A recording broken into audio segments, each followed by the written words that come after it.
Hey there, everybody. Pete Pardo here from Sea of Tranquility. Welcome to another episode of Monday Night Must See TV with the Hudson Valley Squares. We arrived at 1992, our favorite albums in 1992, as requested by Miss Karen La Preziosa. Let me introduce everybody. There she is at the top, my left. I'm not quite sure how she's appearing on yours.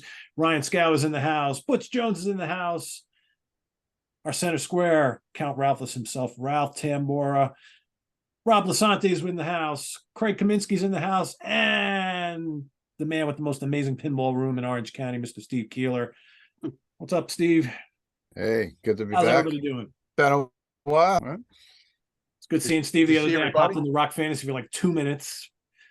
Yeah, you were only there a second. Yeah. So a couple weeks ago, we talked about our favorite albums of 1991. Today, we're moving over to 1992. I've asked everybody to pick out their top 3 favorites. And if they have some honorable mentions, we'll circle around after that. So the first round, go through, everybody will give their number 3 and their number 2, and then we'll save the number 1s for last. So ladies, wait a minute. I already messed up. This is top 3? I thought it was top 5. Yeah, top 3. Oh, boy, that's even harder. You chopped 2 of them off. Right, you got a couple minutes to figure it out. Well, you know what? Actually, it's not. I can just, like you said, I just chopped 2 of them. Okay, I'm set again. I'm good.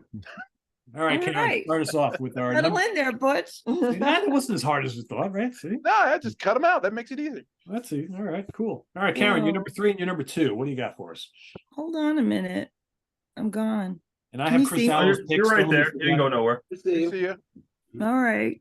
Well, I don't see me, so if you can, that's good.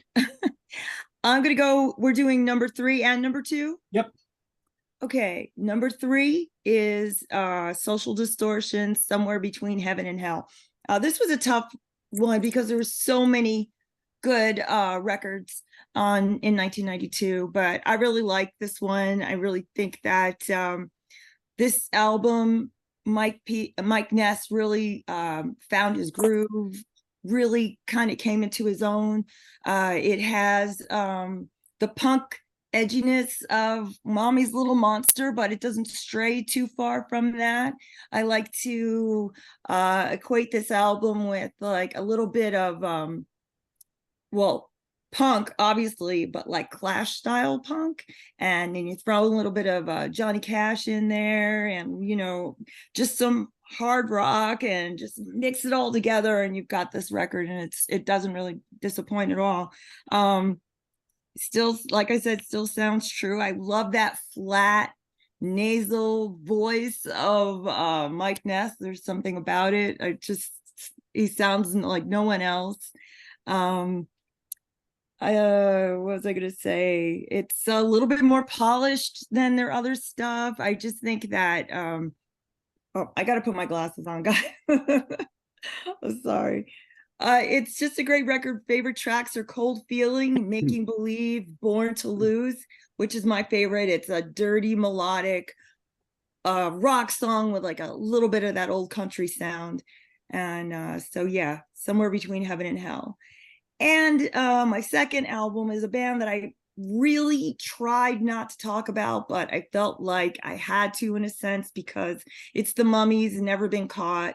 It's their only official full-length record. Now, I didn't want to talk about them because I've spoke about the Mummies a few times already on the show, and but they were such an important band to me at this time in my life, and they were also, this is their only official full length, so I felt like I really should speak about it. It was released on Telstar. It's surf and garage punk, but I only say punk because it's just so primitive, and maybe it just has a nasty attitude. But if you go back and check out like any Sonics album or anything like that from the 60s, it sounds so similar. I'm just going to say this is a bit more primitive because the production is so bad. And that was intentional because they did go to record this album once before, and they thought it sounded too professional. So they re-recorded it. Garage punk in San Francisco is where the Mummies are from. They had this thing called budget rock, and they were really trying to stay true to that budget rock sound, which is primitive. And you know what? 1992 is also an album that was released in Norway, pivotal record, Blazing the Northern Sky. And I say it all the time. There's a lot of similarities between black metal and Bay Area garage punk. And I think this album, you can really hear it. I mean, everything, except for the actual structures of the songs. My standout tracks are Older, Stronger Than Dirt, Come Up, which is a Young Rascals cover, Shot Down, which is a Sonics cover. The Mummies do a lot of covers. The Ballad of Iron Eyes Cody, that's an instrumental. And yeah, I felt like I'm going to try not to talk about them anymore, but the Mummies get me amped up like no other band. So I felt like I really needed to say something about them. You got to pick your favorites, right? That's what it's all about. Yeah, obviously. Yeah. So that's that. All right. Well, next we'll go with the gentleman who I'm sure is very, very happy these days because his baseball team is in first place and has one of the best records in the major leagues, the Baltimore Orioles. Butch, what are your first two picks for today? I thought about you not this past weekend, but 2 weekends ago. I was down in Baltimore against the Mets, so I was thinking of you. Thank you for Butch. You weren't worried too much about me though, right? Because you were probably thinking, poor Pete. What a season he's had. I was thinking like everybody else, who the hell is this pitcher? I've never heard of him before. So my number 3 of 1992 is their 10th album. They're first with their 3rd singer. And this band I love to death. Anyone that knows me knows that I love Akira Takasaki. And it's the album Loudness. It's the self-titled album Loudness. And still don't have a ring light, so very bright. But 1992 is the first album with the singer from Easy-O, and I love Easy-O. And I'm gonna butcher his first name. I don't know if it's Masaki. I don't know if this is how you say his first name, but the last name is Yamada. He is just a really, really fucking cool singer. He's like, especially at that time. I mean, I saw him when he was in Easy-O opening for Guns N' Roses in 1987. And he was like for better or worse, however you want to look at it, I guess, he was like the Japanese Axl Rose, really. He had the headband, he had a swagger on stage. He was just really cool. So when I heard that he was that he had joined Loudness, and I was so excited to hear him with Loudness, and it did not disappoint. The record is tremendous. I don't know how many people have heard that record, kind of lost. I think a lot of people love the Loudness of the 80s like I do. And then Mike Frasera, that was an obsession, came and he did 2 records. And then after him, it was this record. It's just, if you've never heard that Loudness album, I recommend it very, very, very highly. Really, really cool. Number 2, I'm sure Pete is not surprised to see this one, but John Norum, Face the Truth, with Glenn Hughes singing on a lot of it. Norum does sing the Thin Lizzy cover on this, which is really cool. And one of the reasons I love John Norum so much is that he is definitely a Thin Lizzy guy. And matter of fact, you guys all know how much I love John Sykes. Anybody that remembers, oh, hold on, I said his name. Drinking game is still going. Without even thinking about it, right? Exactly, without even thinking about it. Anyone that remembers, there was a John Sykes poster in the 80s for Blue for guitars. And this is 1992. And the first time I saw this cover, I'm like, holy shit, John Norum is completely ripping off the poster that John Sykes had with Gibson guitars. If you go on, it's hard to even find it on the internet. It's out there, but you're going to have to surf a little bit. If you can find the poster of John Sykes on the Gibson ad, it's the same exact pose, holding Les Paul, looking away. Everything is exactly the same as this, except that Sykes is in total black and white, doesn't have that blue light behind it. But either way, this record is Norm's second solo record after leaving Europe. It just slays. He shows exactly why he left Europe to go solo. Phenomenal record. He rips his head off. Glenn Hughes is Glenn Hughes, even when he was all fucked up and still, I guess at that point, he was probably on the road to recovery, 92. Yeah. He sounds great. It's just a tremendous hard rock metal record with a shit ton of guitar. That's a ferocious album, and Glenn's vocals are amazing. I completely That's forgot easily about my that. number 2. I'm glad you brought it up because I completely forgot about that. There you go. That's a good one. There's my 3 and 2. Cool. All right, Craig, what's going on? What are your picks? All right, thanks, and good to see everybody again.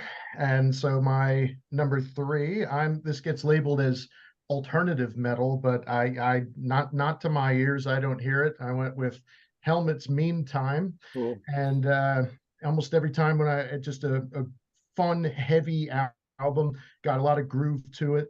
And whenever you read the titles, you feel like you have to scream them out. So you have In the Meantime, and You Turned Out, and of course Ironhead. You know, there's a lot of really great songs on this. Paige Hamilton singing Up a Storm on this. My cover's blue. Some of them are red, or the inside of this is red. So I don't know if this is worth more or not. I don't know. But Helmet's Meantime is my number 3.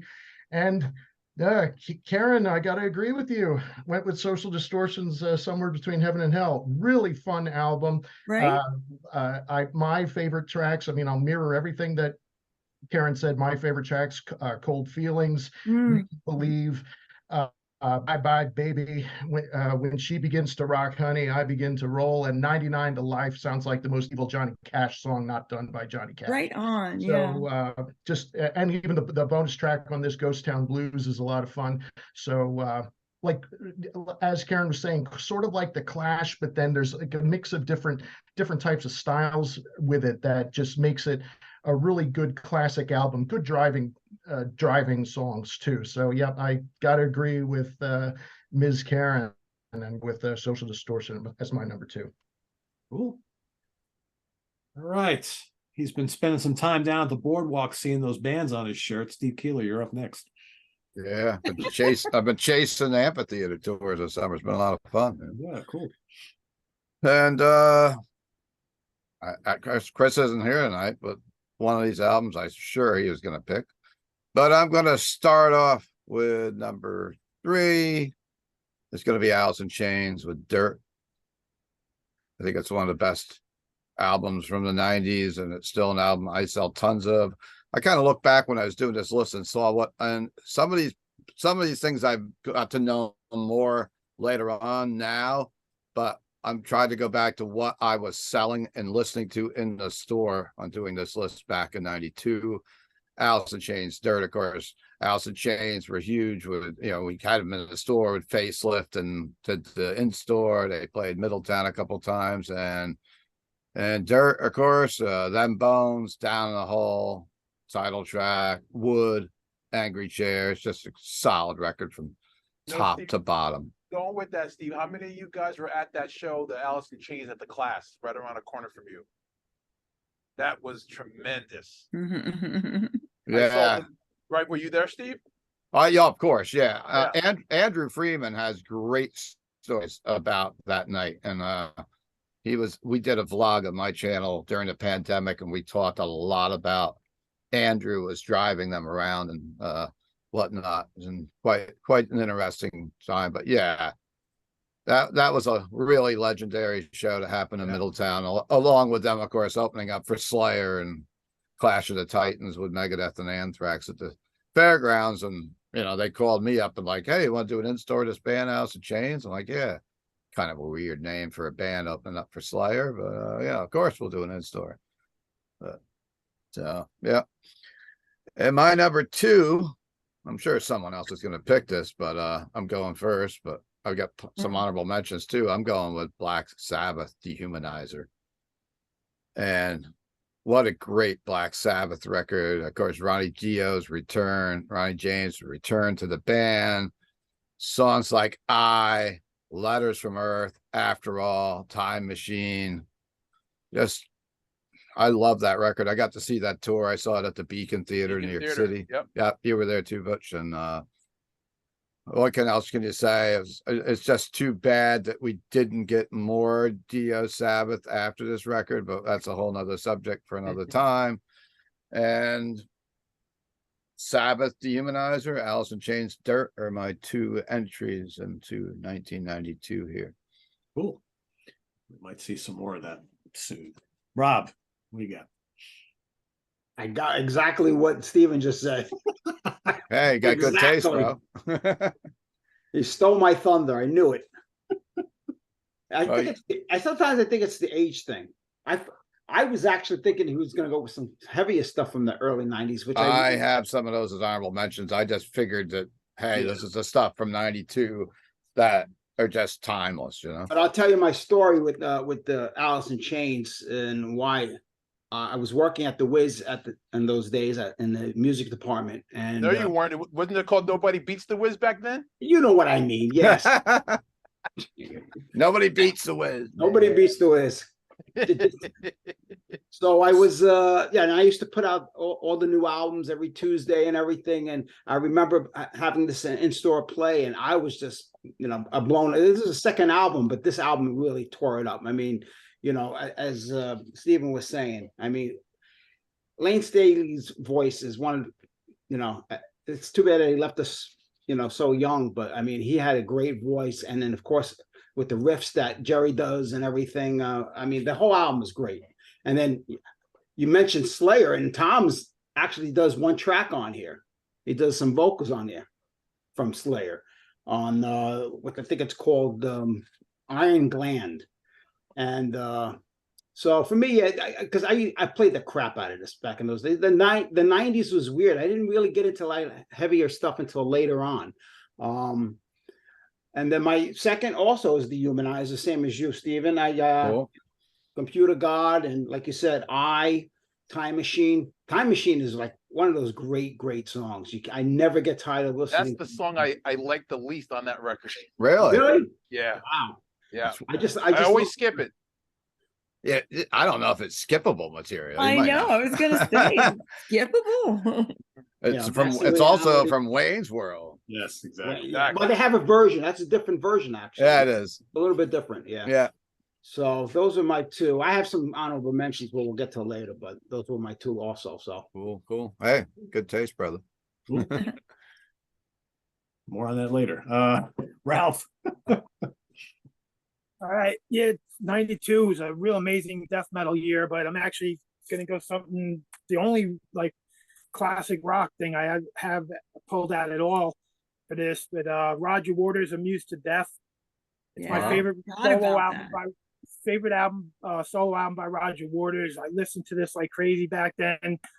I seen him around this time for the first time, and I still go back to this all the time. I love this album. It could have been the album that came out right after The Wall, because I like this better than the Final Cut. I like it better than the Pink Floyd releases that came out later on. But yeah, just a real classic album, Roger Waters. And my number two will be Incantation, Onward to Golgotha, their debut at full length. Just a really brutal, evil, harsh sounding death metal album. Death metal was so great at this time because the bands all still sounded a little different. They all went at it at different angles. Yeah. Within a couple of years, every one of these great founding death metal bands had like 50 bands that copied what they were doing. But this really stood out at the time, and it's really hard to pick out of all the great releases that came out this year. But I'm going to go with Onward to Golgotha. Cool. Nice. Ryan. I'll pick right up where Ralph left off there. So yeah, obviously early 90s was awesome for death metal,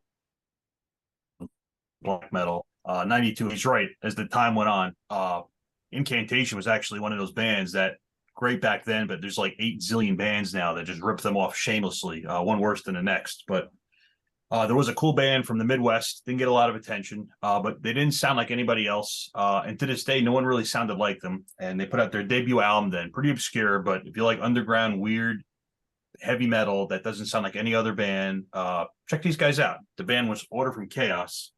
The album's called Stillbirth Machine. The guitar, I don't know, the guitar tone is just disgusting, but in like a weird way. It sounds like all the transistors are just being fried. The guitar player was Chuck Keller. Also plays in Aries Kingdom now. Great lyricist. Is actually the president of the H.G. Wells Society. Smart guy, awesome songwriting. You know, his stuff he writes now with his newer band is like all based on history, and like wrote a whole album about like World War I. Just great stuff. But this is where he started off back then in 92 with their first debut album. They've been plugging along for a couple of years with demos and stuff. Yeah, they don't sound like any other death metal band back then. They don't really have the deep growly vocals. There's no blast beats. A lot of the beats and stuff, it's almost closer to like Celtic Frost in like a very 80s way. You know, they don't have that. It's never gets super fast. The vocalist Pete Helmkamp, he would later go on to a little more fame in the band Angel Corpse, a lot faster later in the 90s into the 2000s. But yeah, this is where these guys started out. Just a really cool, unique band. They would put out 3 albums and break up. To me, this is the best one. It's probably the dirtiest and nastiest one. The second album had a Voivod cover. Not a lot of bands cover Voivod, so that's kind of a influence of where they were at. So that's my second one. And Nick sent me his picks too, so I will get to that in a second. Since we were Good talking shirt, about by the way. So, second one is sure, Frontline Assembly. Yeah. Their 6th album. So these guys are an industrial band, but industrial at the time had a lot of, they were like kissing cousins to heavy metal. There was a lot of closeness to metal bands. The album they would do after this was mostly a metal album that actually was one of the first things that Devin Townsend ever did before he did his solo career, Strappy Young Lad, because he's from Vancouver. This is a Vancouver band. But the early 90s was like really kind of the pinnacle of this music. It was a little before, I think actually 9 Inch Nails was just starting to really kind of break this stuff in a big way, get a lot of attention to it. So all these bands, I think Chris said once, like a rising tide lifts all ships. So even though a lot of these bands predated 9 Inch Nails by years, these guys who had been around since the mid 80s benefited from them. So this is their 6th album. It's the perfect mix of like this style. Like generally, if I'm going to tell or recommend like to someone to like get into like this heavy industrial music, this is like a just perfect go-to album. It's very dancey. You can definitely dance to it. Like it has this heavy continuous beat. One of their peer bands, KMFDM, a little more famous, often references that term to describe the music, the heavy beat. And that's what it is. It's heavy. You can headbang to it, but you can totally get out on the dance floor and shake your ass to it. And it's like it cuts it right down the middle, like perfectly. The vocals are a little distorted, so it kind of leans towards that heavier, nastier sound, but they're also very decipherable. Every song on this album's great. To me, it's their best album. But if I'm going to pick a song to describe it, which is actually a great intro song for the whole style and the band as a whole, it'd be the song Mind Phaser. Just check these guys out. Obviously, got the shirt. Love them. Just great band. Nick also picked this one. Nice, easy segue. This one of his top is so this is his number 3, and his number 2. We're gonna go to Norway. No surprise there. Yeah, I know. Big shock. Here it comes. Let me see if I can read it. It's the name, the band yeah, name is pretty easy to know, but the logo's cool. It's Darkthrone. One of my favorite black metal logos, actually. You say so. Yeah, so you can see there. You get all the letters. I can sort of see it. It's easy to read. Yeah, so they started off as a death metal band. Released a pretty good album called Soulside Journey the year prior. Not bad. They started recording the second album, got like halfway through it, never recorded the vocals, said fuck this, scrapped it, went a whole new direction. And black metal at that time in Norway was pretty new. So this is one of the earlier albums to kind of like open that world up. To me, it's their best album. There's still a lot of there's a lot of Celtic Frostisms in there. There's a lot of like 80s sound, but it's also new. They're doing all kinds of shit that hadn't really been done before. It's raw, but not really. Everything's real clear and crisp. Just a guitar tone is like that frazzled kind of fried sound. Great album. It has this kind of iconic cover. Dude, can't really see what's going on. Man, I got a lot of reflection going on here. Then you get all the band members on the back there. Just an awesome album. And that's me and Nick's number 3 and number 2. Cool. All right, Chris Allo's number 3 is Fear Factory, Soul of a New Machine. And his number 2 is, I actually have it here. I'll hold it up because I got it on my honorable mentions list. Danzig 3, How the Gods Kill. With that. Yeah. Speaking of Celtic Frost, there's a cool H.R. Giger album art there. My number 3, I'm going to mimic both Mr. Keeler and Mr. Lasante. I'm going to go Alice in Chains, Dirt. This is one of those albums that over the years, I think to me has become even greater and greater. This is one of those bands that got lumped into the whole grunge category, but man, this is just a dark, haunting heavy metal album, closer to doom than anything else. Great vocals, great atmosphere, great riffs, so many killer songs on here. Rooster, Dirt, Them Bones, Damn That River, just never gets old. Great stuff. And my number 2 is also Dehumanizer. I agree with everything Steve said. It's like I wish they would have done more, but it's like they went and did this album and did the tour and realized, we still don't really like each other all too much. They did the Heaven and Hell album. That's That's a Black Sabbath album. Right. Okay, But by sure. then I think by then, Ryan, they were older and they figured, all right, we're all old now. Let's just get along. And they did get along. Yeah, just do it. It was a good album. And to me, it's a Sabbath album. I don't give a fuck what Sharon Osbourne says. Oh, yeah. No, you're right. You're right. You're right. Yeah, there's some great stuff on here. And I think, honestly, the song I is one of the best songs that this lineup ever did. I absolutely love it. And this Without a album doubt. is so heavy and crushing. Very And, plotting. yeah, great stuff. So that's my number 2 and 3, 3 and 2. Back to Karen. Okay. This next band is the Mono Men, and the record is Wrecker. The Mono Men often get lumped into just a garage like revival kind of band, but they're more than that. And I think this album really proves it. And a lot of people don't like it because it's not as raw as their first one. It's a great garage punk record. There's a mix of punk, obviously, garage, rock, surf, hard rock, a tiny bit of country, which was kind of popular in that scene. You just mix them all up in this cauldron and you get this record. It's so good. The vocals are angry and he's singing, but he's yelling, and it's like they're soaked in alcohol, especially that one song. It's my favorite song of the record, called One Shot. I hadn't heard this album for such a long time, and I put it on, and it was so good revisiting it. There's 2 guitars. These guys really know how to play. They're not like a typical garage band, and they're from Washington, so that in itself has a different sound than like San Francisco would, which is more primitive. 2 guitars. More primitive. The rhythm section is just chugging along, and they really hold it down. I just love the record so much. Like I said, they were much more than punk. They even have like a slow country love song called See My Soul. I think that really demonstrates how they were more than a punk band. Favorite songs are One Shot that I already mentioned, Swampland, See My Soul. It's their little bluesy country love song. It's slower. Just a great record, and I highly recommend it. And sometimes you go back to the 90s and some things kind of are a little dated in their sound, and this genre can get that way, but not this record. It was a joy revisiting it, and it made me wonder why I had put it down for so long. So it's called Wrecker, from like Wrecking Ball, Wrecking Crew.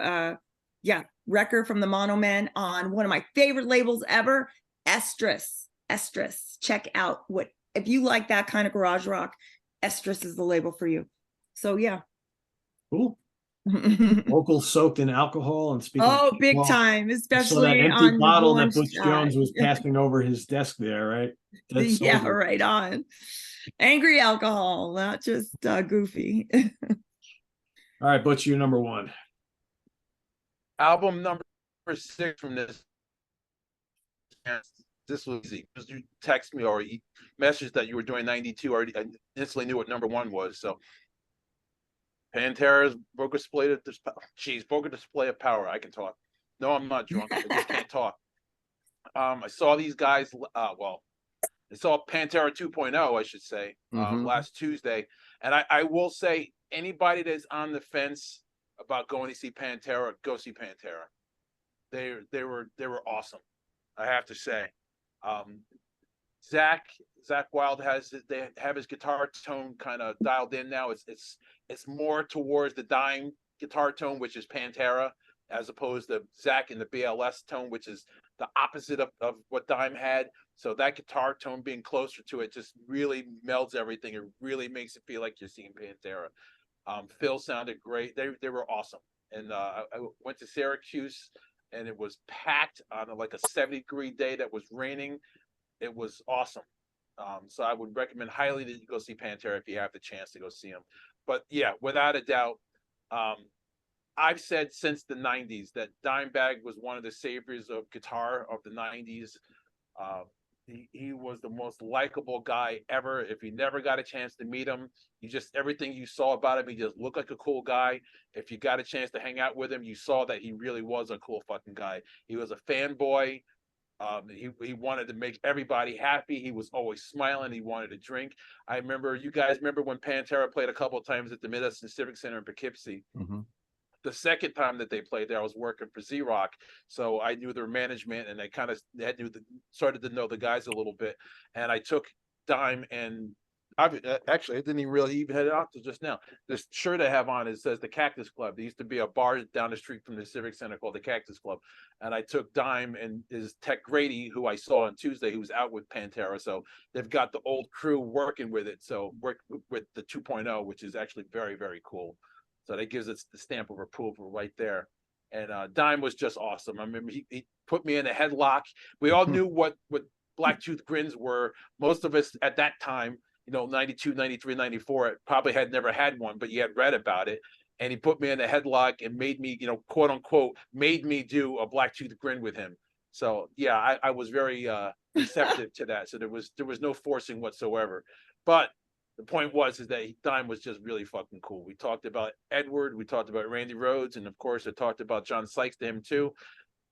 He was just a great guy. But yeah, besides all that, this record is just phenomenal. It's produced by, in my top 3 favorite producers of all time, Terry Date. Anything Terry Date has produced, it's him.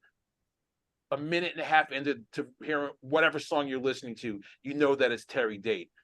And he has a stamp all over this record. It's just a tremendous record. It sounds as amazing today as it did in 1992. So that was easy one for number 1 for me.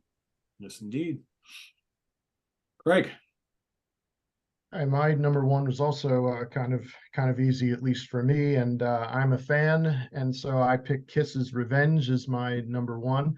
I saw opening night of this tour on October 1st, 1992, in Stabler Arena in Bethlehem. And just for some trivia's sake from my book, and what a difference things make, the capacity of Stabler Arena is 5,729. The actual attendance, 3,069. So wow. Kiss could not even sell out a 5,700 seat arena at that time. And lo and behold, 4 years later, when they had their reunion tour, they sold out Tiger Stadium with 39,867 seats. And see what a big difference the makeup makes, right? The reunion and the makeup makes a big difference. But this album is great, and it is the follow-up to probably my least favorite Kiss album, Hot in the Shade. Too long, too much filler, and a lot of shitty songs on it. But the first single released is a Gene song, Unholy, easily one of their heaviest songs they've done in years.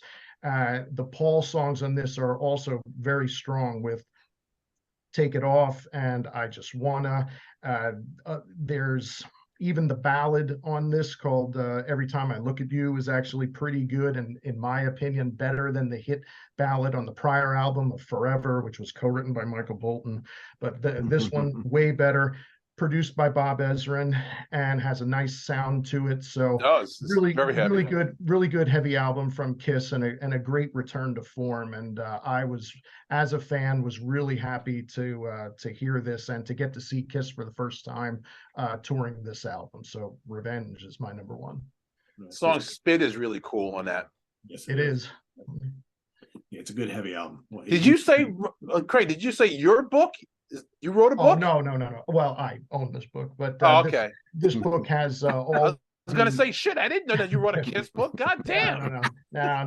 This has all the set lists and attendance, and for every show from the beginning up through into 2000. And incidentally, at the show that I saw, they played Christine 16 for the first time since 1979, and Watching You for the first time since 1976. Wow. So they were, it was a great show, 25 songs, and just a great time. Wow, 25 songs? Shit. Yeah. Watching You is so good. Yeah. Wow. Favorite Kiss song, Watching You. I love it. Who opened up, Craig? Faster Pussycat and God. Wait, what was the first one? Faster Pussycat and Trickster. Oh, Oh, Trickster. wow. Yeah, might have helped with, since they had a heavy album, to have a heavier opener, but Mhm. you know, that was early 90s. They were still holding on to some of the old Sure. stuff. and it was Pennsylvania, so they had a New Jersey band open the thing. Yeah. Yeah. All right, Steve, you're number one.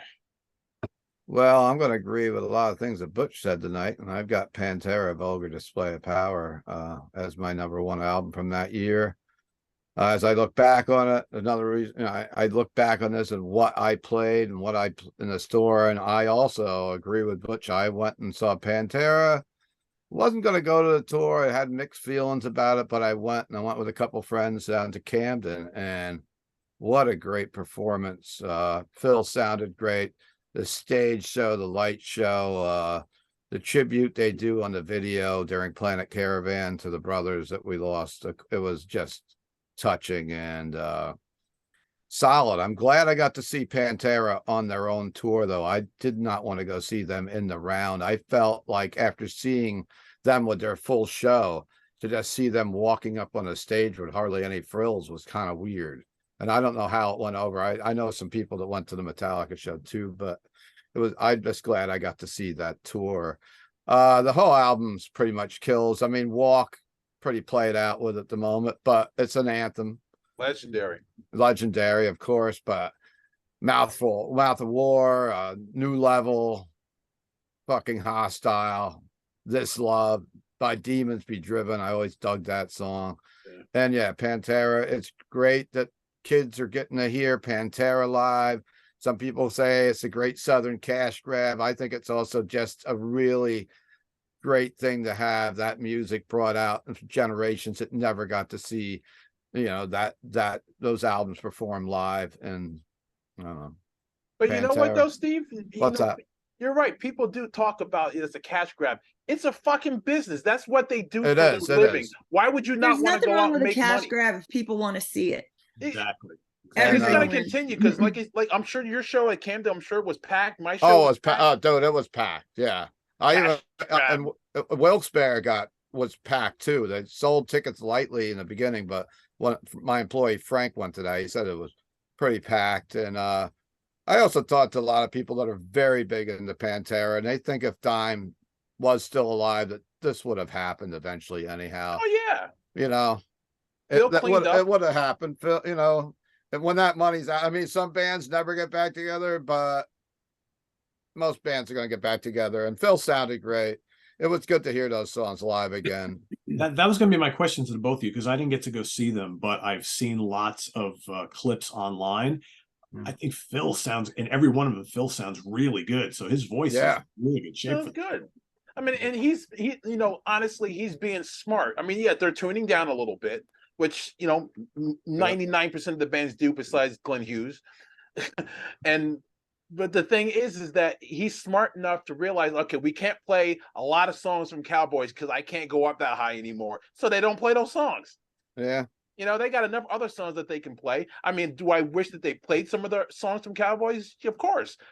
But I understand that he can't because, you know, that was 30-something years ago and he can't hit it. And the guy was a heroin addict and, you know, it went through all the shit he went through. So it's good to see that he's able to be as he is, you know, the material that they're actually playing. Yeah, Suicide Note Part 2. It was great to hear some of the deeper cuts too. Oh, they definitely did some deep cuts. That was really cool. I know on the first leg of the tour they were doing Yesterday Don't Mean Shit, and they cut that from the list. They did that when I saw them Tuesday. Oh, they did do that. They did that, but they didn't do Slaughtered. I read that they brought back Slaughtered. They go back and forth. Okay, yeah. Looks like you guys had quite a good time. I saw Lynn was hanging out, getting some pictures with the band and everything there. Yeah, I was back there with her. I just don't take pictures. You didn't mark out? No, I talked with Phil for a while. He was back there. He was really cool. It was a good time. Like I said, that's awesome. Like you said, I would recommend highly if you have the opportunity, especially if they're headlining. I don't think that you would be disappointed in the slightest bit. No, it was. And the one that, like you said, Steve, they do the whole thing in Planet Caravan, but before they even come on, they have a great big video montage tribute before they even start, which is even better because that totally gets you in the mood. And then they come on and it's like, oh fuck. So yeah, they're doing it right. was the bus there with the Dimes guitars when you saw them in Syracuse? It was, I did not see it. It was raining, so I wasn't really looking Okay, for a yeah, whole lot yeah. of shit. But Mhm. when we went back afterwards, and we were back by the buses, and I saw the bus back there, but Yeah, it was just parked. So I don't know if it was out front someplace or not, but I it know was when I it was went to messy. when I went to Camden, that was not there, but I've seen that I think Rita traveled along with the Yeah, bus, she and did. I talked to Rita. Yeah, yeah, I didn't know she was out with him, so it was a big surprise to see her, and that she was in the tent where they're selling all the Pantera and Dime merch. yep, yep. That was cool. Nice. Rob, you're number one. All right. Well, at least Steve didn't pick it. So I struggle with this because these two bands that one of my favorite bands, and but two different genres. So I went with the progressive one, which is Dream Theater Images and Words from 1992. Figured someone was gonna say that. Yeah. Well, I mean, it's a masterpiece to me. I love this album. It got me into Dream Theater back in the 90s. I mean, Pull Me Under is played out. I'm not going to lie. Great But, song though. oh, great song. Mhm. They played it on tour this year. Learning to Live, they actually did this year too, which was great, which is one of my favorite songs. And then Metropolis and all the songs. The whole album was great. This was released. It was the first album that LaBrie was on. Charlie left the band or got kicked out, whichever one it was, and then LaBrie came on, and I mean, perfect match. This is obviously it's before Jordan joined the band. Kevin Moore was on this album, which I actually like. Kevin Moore, Absolutely. his OSI albums are great. But yeah, for me, was one of the best albums from '92 for me, next to the Dirt album and Dehumanizer. In fact, I've been listening to it the last couple of days, just to refresh my memory and everything, because I don't always get to listen to so much music. But it is such a great album, and I mean that's the reason why I go see Dream Theater almost on every tour now. So, Great my choice. number one pick. I was actually at a wedding yesterday in Long Island, and I won't name any names, but the groom, who's a professional musician, set up his keyboard and he played a couple songs for us. And the first one he did was "Wait for Sleep" by Dream Theater. Wow, nice. Oh wow. Cool. That's his favorite. It's his favorite band in the world. So I figure, I bet he's gonna do like a softer keyboard. Obviously it's a wedding, so you're not gonna have anything with guitar or nothing. But yeah, he did "Wait for Sleep." It was pretty cool. Very cool. Ralph. Yeah, this was really hard to get picking three, but I'm gonna go with Cannibal Corpse, Tomb of the Mutilated. The lead off track, Hammer Smash Face. I always say if you were gonna play a death metal song for someone who never heard death metal, like that would be the song to play for them. If that doesn't catch them in any way, then don't even bother with the whole scene. But yeah, this album, it was just amazing. Although it's probably my favorite Cannibal Corpse album. But seeing them on this tour back then, they were amazing. I met my wife in 1992, and her first concert that she ever went to was Cannibal Corpse, Agnostic Front, Malevolent Creation, and Obituary. Wow. And it was. You knew she was a keeper. Jesus. Yeah, She's the best. like 2 weeks. She was like, "What are you doing?" I'm like, "I'm going to a concert this weekend." And she's like, "Oh, can I come?" I'm like, "Yeah, all right, but I don't know if you're gonna like this." And she showed up to my house wearing like some goofy outfit, and I made her throw on a Butchered at Birth Cannibal Corpse shirt. And I said, "Okay, now you." She just loved it. She loved all the excitement of all the slam dancing and everything. And then after that, like she went to like every show almost with me. Yeah. And I would like say, "Okay, here's who we're seeing next," and read these lyrics and got her like into it more, But yeah, so the really important album to me, Cannibal Corpse. What was the name of this song again? Hammer Smash Face. It's one of their big hits, Butch. Yeah, That's it's a the great song that they fucking played song on title. that Ace Ventura movie. It's the song that yes. was being played. I think Yeah. That's a I great think- title. the heaviest thing I got my wife to go with me is Halford show and the Judas Priest show. That was the heaviest thing that she ever went with me. But that was the end of that. My wife has went to a million heavy shows, so much like Ralph, until she became unable to go to shows. Yeah. We have metal wives, Ralph. They're keepers, right? Yeah. There you Yeah, go. yeah. All right, Ryan, you're number one. All right, so I'll go with Nick's first. Fear Factory, Soul of a New Machine. Nice, good, heavy Nice. album. A little more death metal than what they would go after that, even though The Manufacturer is my personal favorite, which I'm sure is a pretty common opinion among pretty much everybody that likes Fear Factory. But yeah, Soul of a New Machine is a great one. For sure. And my number one, man, I feel like I've been going to this country a lot for my picks last couple shows, but I'm gonna head right back there again. No, it's not Scandinavia. It's the Czech Republic, which means I can't pronounce anybody's name. Oh, Oh boy. Can't say, but everything, the band and the songs are all in English, so we don't have to worry about that this time. So like I've said before, these are a black metal band, and a lot of black metal obviously got real famous with Scandinavia, with Norway, with Finland, but they didn't start there. It started other places, and these guys were one of the first bands. They started back in the 80s, more of a thrash metal sound. But what makes these guys distinct is that the vocals are not screechy or growly at all. They're clean, but they're not clean like you think of like traditional, like Dream Theater, Iron Maiden, Judas Priest. The singer has a very deep kind of operatic baritone, but like very, not like, like amateurs. Like he's a very, I'd say a very accomplished vocalist, but just like this deep baritone, which is a little unusual for metal because most metal bands don't go that way with vocals. Like Messiah from Candlemass? Deeper than that. Deeper than that? Yeah, he's got a really, he doesn't hit high notes. Like he can go up there, but not like, he's just, his range is much lower. So I'm not even going to attempt to pronounce his real name, but his stage name is Big Boss. So Big Boss, a great vocalist. So their first two albums were a little more black metal, like we would think of black metal. But this album, the third one, is called, the band was Root, and the album's Temple in the Underworld. And there's that cool cover right there. Yeah, and it's more of a storytelling album. The production's very clean. It's not raw at all. Like it has the same production, like you almost, I'm not going to say like a Martin Birch sound, but it's that level of cleanness. So coupled with that, coupled with this very, deep, awesome baritone vocals, the music's not really fast. It's very, like, I don't want to say symphonic, but it tells a story as it goes. It's just a great album. I'd recommend any song on this. If you just bring it up on YouTube, because it's on YouTube, of course, you can check this out. Yeah, it's I'm gonna say, even though it is black metal-ish and has those lyrics and themes and some of the music, it is more like just traditional classic heavy metal in a way. But I can't really compare them to anybody because if you listen to these guys, no one really sounds like them. They just have their own thing going on. Obviously, the Eastern European scene, the Czech scene, those bands were kind of isolated, especially back in the old days, 80s, 90s. So it wasn't like they had a lot of contact with other bands. Not a lot of bands toured through there. It was pretty rare. I read an interview. It's not like you could see Iron Maiden on every tour. If you saw Iron Maiden once, like that was it. That was the show. If you saw Slayer, Metallica once, if they just happened to come through on some tour, like that was it.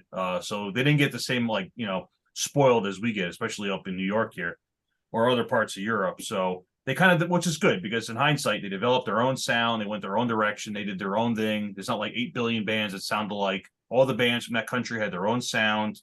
Back in the day, they all had their own thing going on.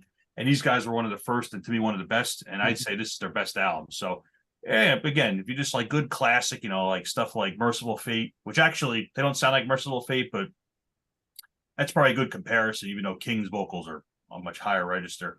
Just the feel of the music, this is the operatic, like it's telling a story, kind of guiding you through a horror movie. Has a little, obviously, the panic kind of a feel is that. In fact, I'm going to totally pull this out of my ass, but I do vaguely remember that Big Boss, he's old, at this point, he's a lot older than the other guys in the band. So he was in their 30s when they started. So I think he's like in his 70s now. He's pretty old for a band that's from the 90s, but he was one of the guys that was in touch with Anton LaVey and was like, a prominent part of the Church of Satan and helped bring the Church of Satan to the Czech Republic. So, that's where the black metal angle kind of works in. I could totally be pulling that out of my ass, but I'm like 93% sure that's how it went. But yeah, that is my number one. Just a good album, obscure, yes, but if you just like good classic heavy metal, if you like Merciful Fate, yeah, check these guys out. They had a couple albums after this that are just as good. They had a good run for a while, but being that Big Boss is older now, his health's not that great. The band's kind of done. They played New York, or so they played America once. In like 40-year of existence, they played Maryland Death Fest. In 2017, and like a giant asshole, I did not go.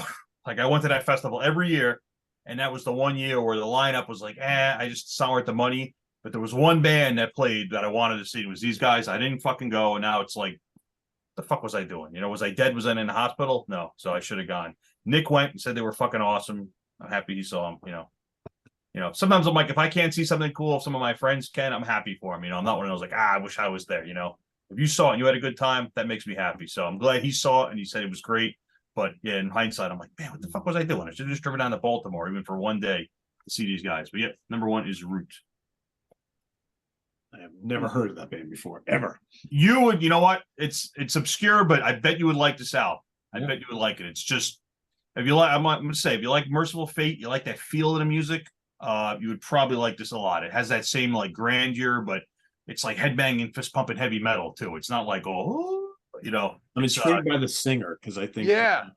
he's Me too. there's nobody that I've heard that sounds like this guy. He's not amateur hour. He's got a good voice, but it's this deep, like, well, I can't imitate it, but like I said, it's like a very deep, powerful baritone. And there's Like Barry White singing. all right, maybe that register, but not that style. But yeah, just check it out. Go on YouTube and look up Root. Yeah. They've got a couple albums after this where he has the same vocal style. The stuff before this in the earlier 90s and the 80s, he was a little different, but on this album, he really settled into that style. So yeah, check it out. Yeah, cool. See what you think. I do. All right, Chris is number one. Can anybody guess? No. The Humanizer. I'm shocked. Of course. Ah. Anybody want to guess my number one? Trouble. Oh, really? I was Dream gonna say Theater. Dream Theater. This was easy for me. This His was favorite always, band. It was always going to be my number one.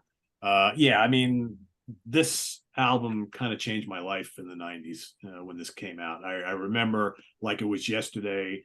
The first time I heard Pull Me Under, I was in between places to live. So I was staying with my parents for a little bit in Goshen.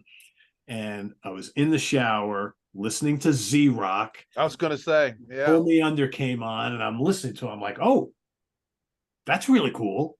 Kind of sounds like Fate's Warning, but not. Kind of sounds like Rush, but too heavy. I'm like, I don't know what it is. And then they're like, oh, that's the brand new one from Dream Theater from their brand new album. And I'm like, that doesn't sound like the Dream Theater I heard like a year ago, because I remember hearing the first album with Dream and Day Unite. I'm like, that's not Charlie Dominici on vocals. I'm like, who? So then I went and did a little research and found out what was going on with this, bought the CD, saw them on the tour, and I've been a huge fan ever since. So and I will echo what Rob was saying before. It's like, I mean, I've seen them more live than any other band 25 times or something like that, because like every tour they changed the set list nightly. At least they used to when Mike Portnoy was still in the band. But I've seen them with Kevin Moore, I've seen them with Derek Sherinian, I've seen them with Jordan Rudess. It's just great band to follow, and it just really got me into progressive metal music. And and so many bands came in their wake that started doing the same thing. So And that album, Pete, was the most commercial success they had, really. Yeah, it really was. Sure. They haven't had the same success with all the other stuff, but I mean, they always sell out their shows. So yeah, I mean, their music is just, it's very niche. There's a dedicated audience for it. They have a very loyal audience, and it's a fairly big audience when you think about it, compared to a lot of other metal or prog bands. But like as far as like mainstream acceptance, not really. But they sell out 2,000 seat halls pretty regularly across the US and around the world, and they tour relentlessly. They put out an album every couple of years, and they've made a nice career for themselves. So I'm sure they got nothing to feel bad about. So yeah, that was easy number one for me. All right, anybody got any honorable mentions? Karen, you got any? I got a bunch. Okay, We all rattle do. them off. What do you got? I'm gonna rattle them off. Sleep, Holy Mountain. I didn't want to talk about Sleep anymore, so that was a band I opted to leave alone for a bit. Poison Idea, Blank, Blackout, and Vacant. Okay, then we're gonna go with Nation of Ulysses, Plays Pretty for Baby, Trouble, Manic Frustration, Jesus Lizard, Liar, Sonic Youth, Dirty, The Rollins Band, The End of Silence, The Lunatics, Binge and Purge. I'm pretty sure that's 1992. Dr. Dre, The Chronic, The Beastie Boys, Check Your Head, and The Melvins, Lysol. Blah, blah, blah, blah. That's it. That's a good Melvins album. Cool. Yeah, it's dirty. Butch, what do you got? Megadeth Countdown to Extinction. Yeah, no one's For mentioned sure. that yet. Everybody is, well, a bunch of you guys said Dirt. I had that, even though I love Dirt, but I still like Facelift better. But Dirt is a great record. One record I definitely wanted to mention for sure is the album Killers. Paul Di'Anno from Iron Maiden. Killers' first record, Murder One, is tremendous. Warrant, Dog Eat Dog. I don't care what anyone says. I'll always defend my pal Janie. Great record. You guys will learn that I love Anthem. It's a really odd name, Domestic Booty. Japanese, you kind of got to give them that. Let them have a weird name like that, but that record smokes. TT Quick, Thrown Together Live. King's X's self-titled record. Lynch Mob self-titled record. Everyone has said Black Sabbath, of course. Dehumanizer, I had that in there too, and Karen just said Trouble's Manic Frustration, so I had that in there too. Which was that King's X? Excuse me, was that on Megaforce? No, it was Atlantic, which is why it wasn't successful. They didn't know what to do with that band, right? They Atlantic fucked them big time. Ugh, I still that believe sucks. that. Yeah. The album before Dogman. Dogman's amazing. And you know what? Everybody, did you just hear what Pete just said? Did everyone just catch that Pete just said that King's X Dogman is excellent? A couple of years ago, Pete wouldn't have been seen ever saying that term right there. Nope. So thank you very much. You came around just like I did with Frank Marino. So thank you. Took a while, right? Wow. Frank Marino, Mahogany Rush. It's awesome to hear Dogman you say rules. that. Oh yeah. All right, Craig, what do you got left? Just ones that weren't mentioned by anybody. I got Love Hates Wasted in America. Oh, that's a good An album that I digitally bought it, but just got it recently, and I really like it a lot. Is Cro-Mag's Alpha Omega, and this one I don't care if it's Stone Temple Pilots core. So it's Great record, great record, great debut. So good one. Absolutely. Cool. Steve. I got a couple of one that no one's mentioned that I played the hell out of back then and still go back to a lot. It's Faith No More with Angel Dust. Yes. Oh yeah. I never Angel got Dust. them. No, okay. I'm with you, Butch. Talking black metal, Marduk, Dark Endless, Testament to Legacy. I know it's not their strongest record, but I still like that album a lot and played a ton back then. Legacy wasn't 92. This album was 92. Ritual. Yeah. That's what I meant. I'm sorry. I wrote Yeah, it right. down. Sure, that's about what you the song. said. Yeah, I wrote it down. The Ritual with I don't electric. believe you. Yeah, up yours. Electric Crown. Finally, we got. Oh, you want to start fights? I'll fight. Fighting you. There's no fucking masks to me tonight on this show or anything, so I'm here in person. Oh, don't say that. Well, there could be masks, but if the retaliatory strikes have not started, I'm not in that mood. I'm trying to get along with everyone. Leave it All right, so anyhow, Game. Seasons Gray. So you know what album I'm talking about. So yeah, it's a song I would get in my head all the time back when I would go visit my mom, rest in peace. It was in the nursing home. That Seasons Gray song, I just find such a great song from Testament. Obituary, Incomplete, got a couple Suicidal Tendencies, The Art of Rebellion, Fire and Discipline, and Deicide, Legion. I was wondering if someone was going to mention Deicide. I'm sure you weren't going to. Yeah, not me. Not. I was. Butch has that on top of his list, but he Oh, didn't it's tell right there. anybody. It's right there. And I don't want to take all the death metal because I'm sure Ralph has them all. There you go. Cool. Rob. All right. So my honorable mentions is Stephen just says Testament to Ritual. Ritual, Yeah. not Legacy. Not Legacy. But it's a great album. Not one of my favorite albums by Testament, and I love Testament, but it's still a good album. Got great ballads. Does. Yeah. Craig mentioned STP Core. Also at that time was a big album that came out, and I actually enjoyed it. But after that, I was kind of done with them. I didn't like the stuff they did afterwards. So STP Core is one of my favorites. I'm surprised nobody mentioned Iron Maiden. Wasn't Iron Maiden Fear the Dark? Yes, it There's a was. reason why it wasn't There's a reason mentioned. why. Even a huge Maiden fan. That record kinda sucks. I don't care what anybody says. left it off You the guys list. know I'm a big Maiden fan, but it's not still. To me, it's a weak album. There's only like 2 or 3 good songs on there, and that's it. It sucks. So, I'll say it for you. Like Thank the you. latest one. Yeah. Then there's an album that came out called Hardline with Neil Schon, Yeah. Dean, That's a good and Johnny. And though I know a lot of people, production on it is great. The guitar work is great. It's just a great album, great melodic rock. If you like that kind of stuff, which I do, Neil And, rips. one of my favorite albums from that year. And then one that I'll probably get shit for, but I don't care because I've been a fan since I'm 10 years old. Is Elton John, The One. And I got to see Elton John for the first time on that tour at the Garden. I went by myself. I had a big fight with my ex-wife, my first wife. I said, F it, I'm going to the show. And I went to the show and I had great seats. And it was, now he's done touring. So at least I got to see him once in my whole life. Yeah, that was a big album for him too. If he's come done back. touring, is he still standing? Done touring? What's a comeback song? I know, I got you. Ralph.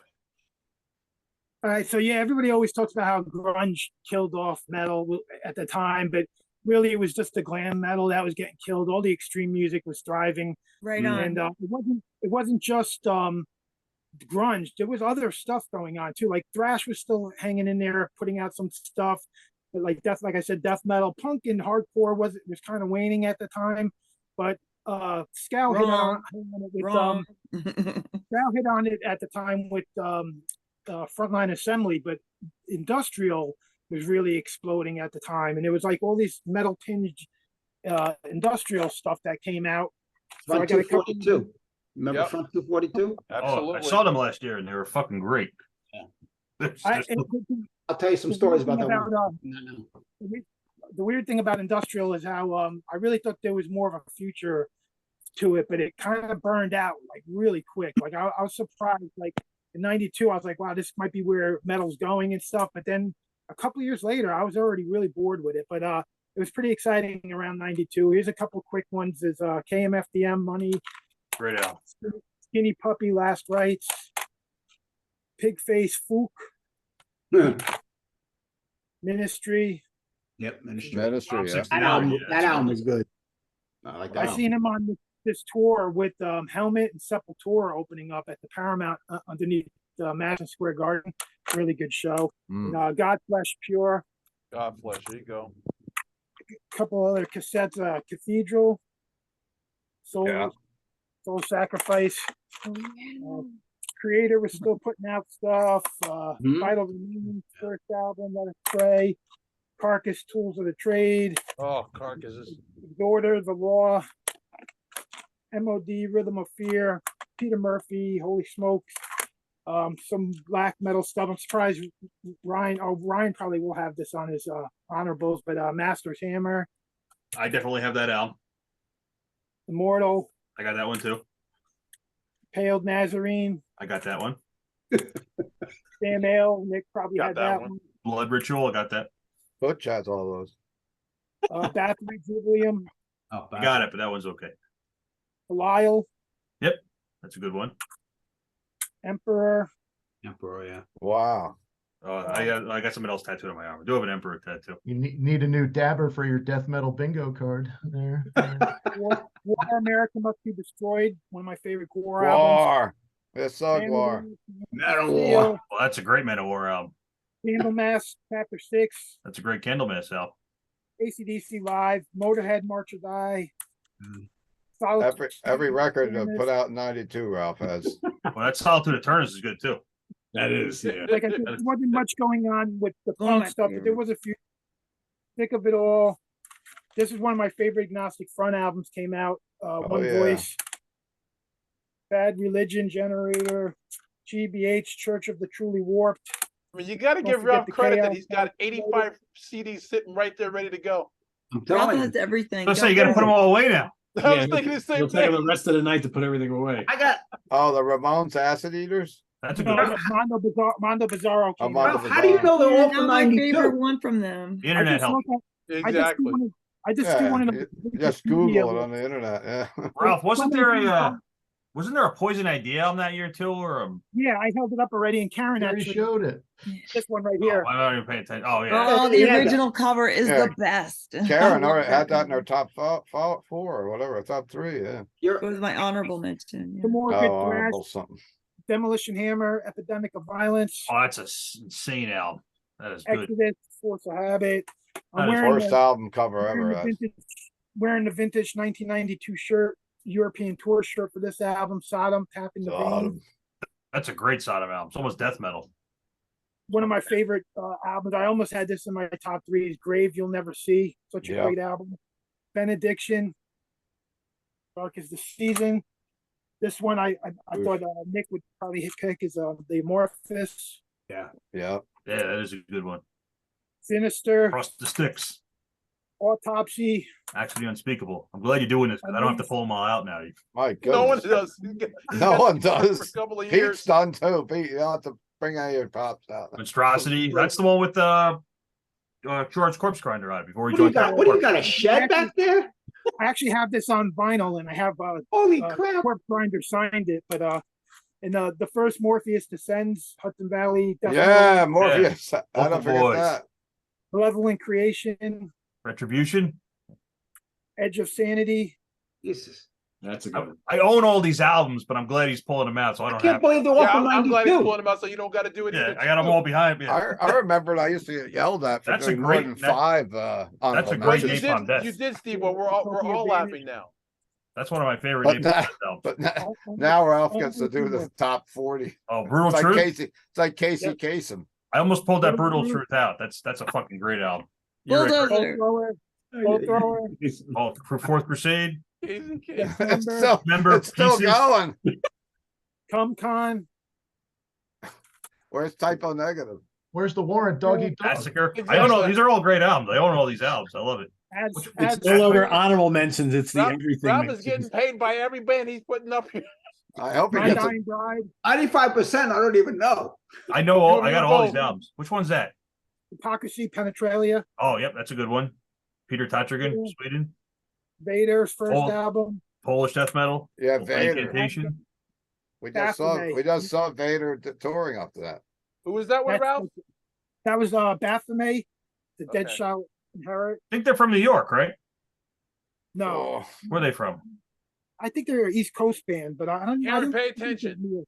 Oh, I forgot this one on I vinyl. am. Oh yeah, that's a great album. Neurosis. Attention. Zero, one of the most original bands at that time. I mean, they're like a Voivod where I each remember album that they just name. go on to something different, but they always keep it original. And this is still heavy. Another classic, Return of the Merciful Vampire Fate. by Yep. Merciful Fate. I tell you, I've That one I seen. know. I'm sure we've all seen Motorhead. We've all seen Manowar.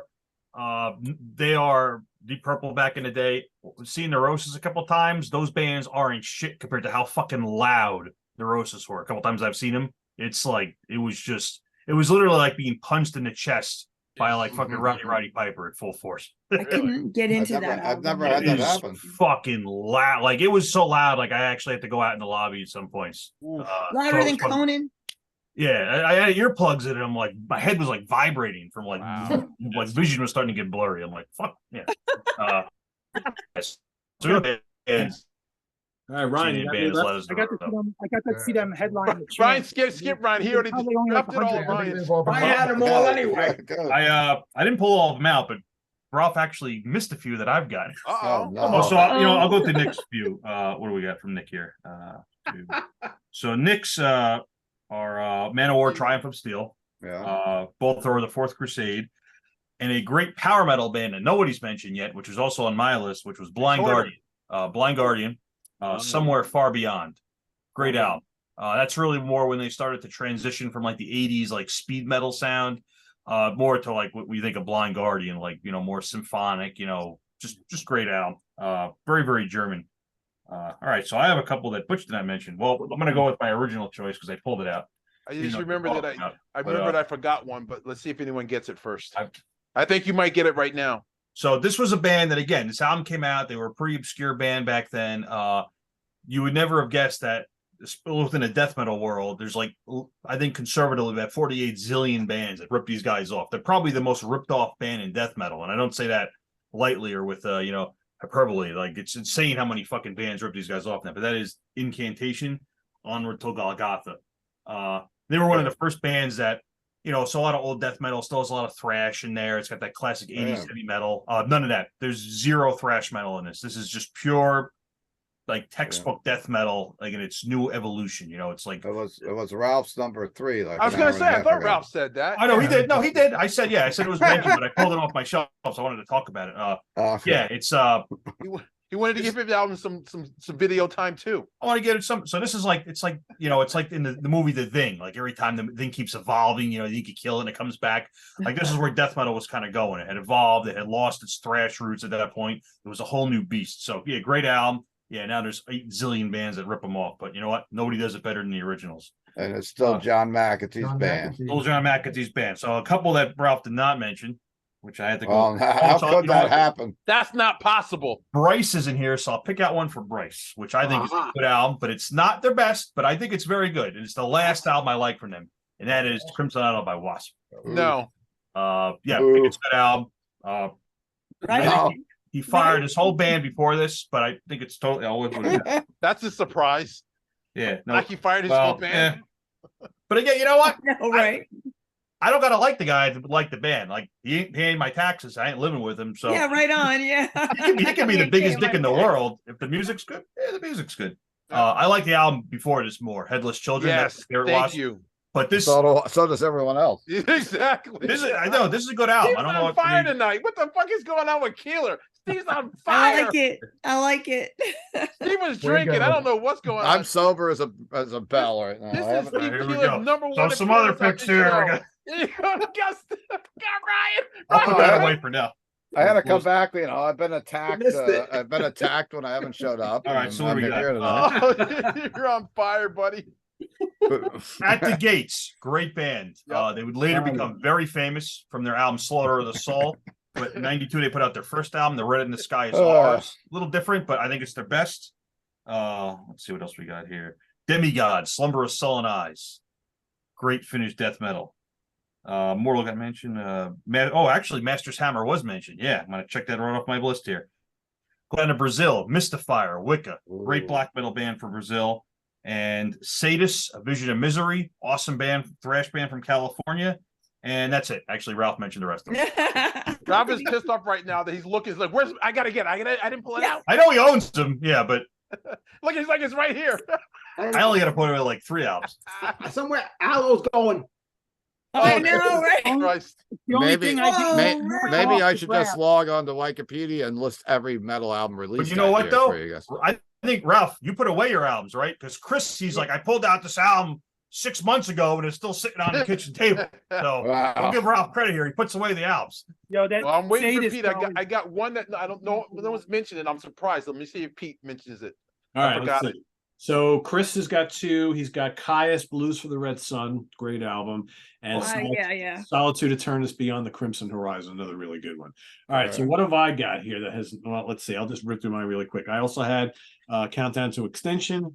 Yeah. I had Vulgar Display of Power. I had Danzig 3. I can't believe I'm the only one that picked Pantera for number 1. That's King's Oh, I X, did. got- oh, Yep. that's right. I'm sorry, Steve. I got King's X. I got Kiss Revenge, Trouble, Manic Frustration. Yep. Faith No More, Angel Dust. I'm surprised nobody mentioned this.